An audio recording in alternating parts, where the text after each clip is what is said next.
up, everyone? Welcome back to the channel, and if you're new here, I'm so happy you decided to stop by and check out this build today.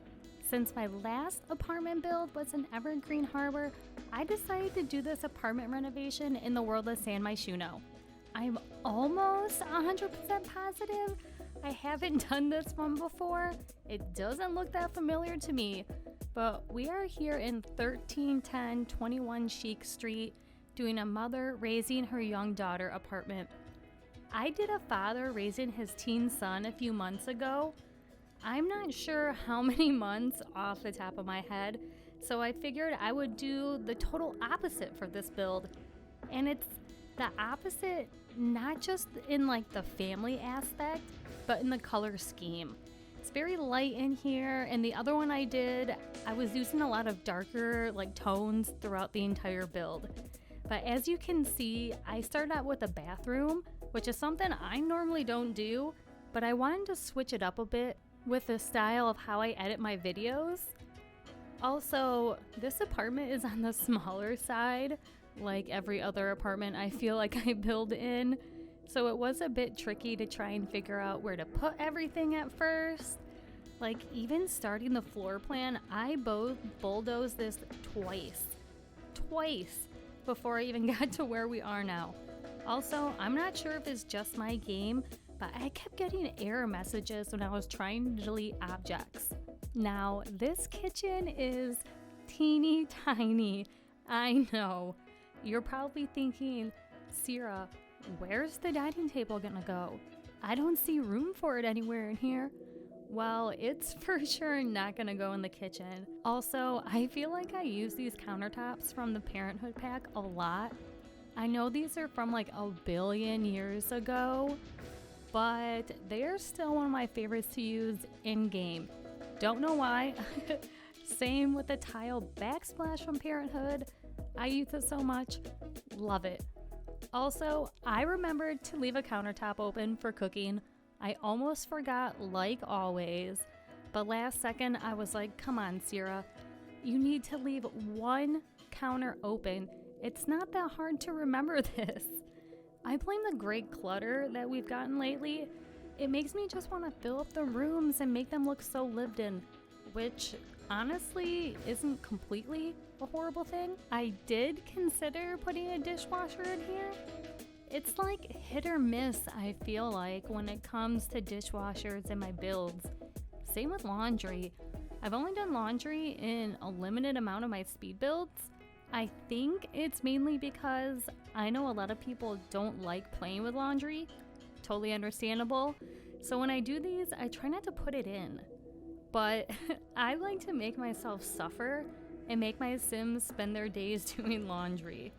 But I threw in a cute little rug, like a little cute round rug from the high school years pack in the kitchen, and just called it good.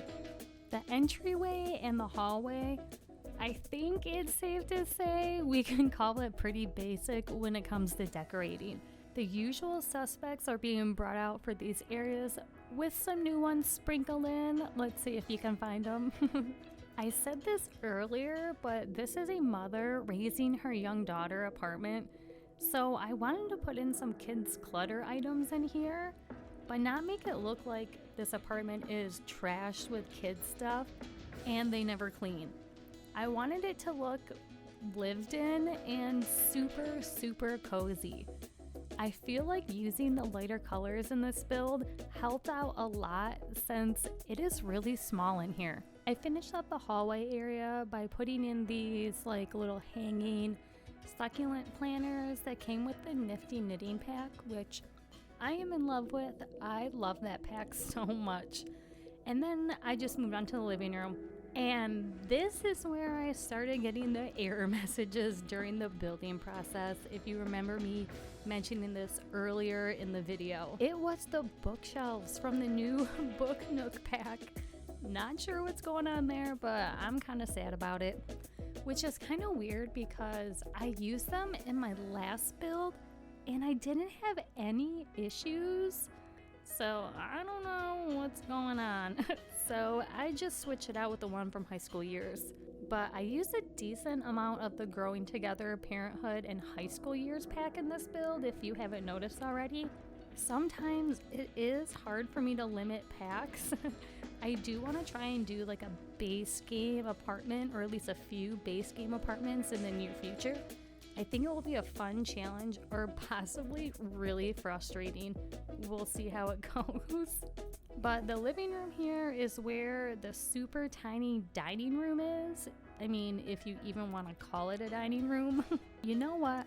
I don't want to knock it too much because I was able to squeeze in 2 dining chairs over in this little like corner area, and I'm gonna take that as a win. You can tell I just threw in some clutter items around the TV area and put in that like little blanket basket thing from the High School Years pack, which is like one of my favorite clutter items to use.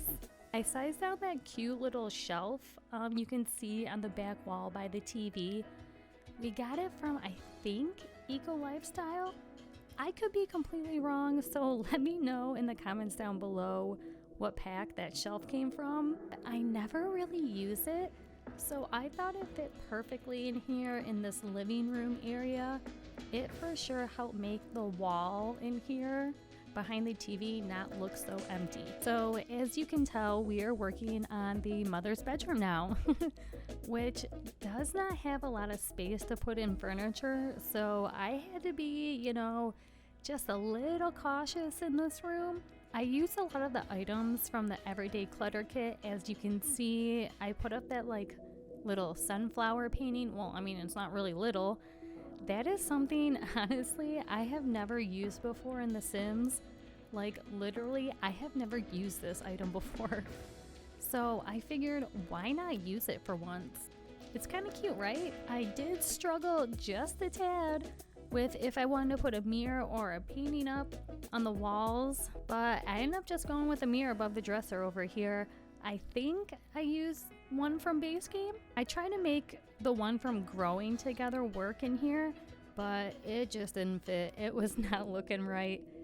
And I put up another one of those like hanging succulent planters like I used in the hallway area earlier. I finished up the mother's bedroom with this rug combo that's from, I believe it came from Laundry Day. I couldn't really figure out if I even wanted to put a rug in here, but I thought it would look kind of weird without one since I usually always put a rug in the bedrooms. I ended up switching out the carpet from the pastel pop kit to the hardwood floors that I used in the rest of the build. These are from the Cats and Dogs pack. I really love these floors. Now, as you can see, we are moving into the daughter's room, which is even smaller than the mother's. That's where the struggle really started. But that's only because I wanted to put in some clutter items and be able to put in toys as well for her and have a cute little sitting area. I know, I was really dreaming big for this tiny space. I ended up just having to move a few things around to make it all functional and to make sure the door could be used also. That's probably really important. That's a big one. And I just kind of went through, like I said, moved some things around. I add in some more clutter. I love using those like little pillows that we got from the Little Campers kit. Oh my gosh, they are so adorable. Also, we got these cute like little like paintings, or I think they're like drawings that came with Growing Together. And I didn't want to make that wall behind the bed just completely empty, so I just added in a couple little things to make it look full. But we are getting to the end of this video. Don't forget to hit like and subscribe. I hope you all enjoyed watching this as much as I enjoyed making it. Everyone, have an amazing morning, afternoon, night, wherever you are, and I'll see you in the next one. Bye!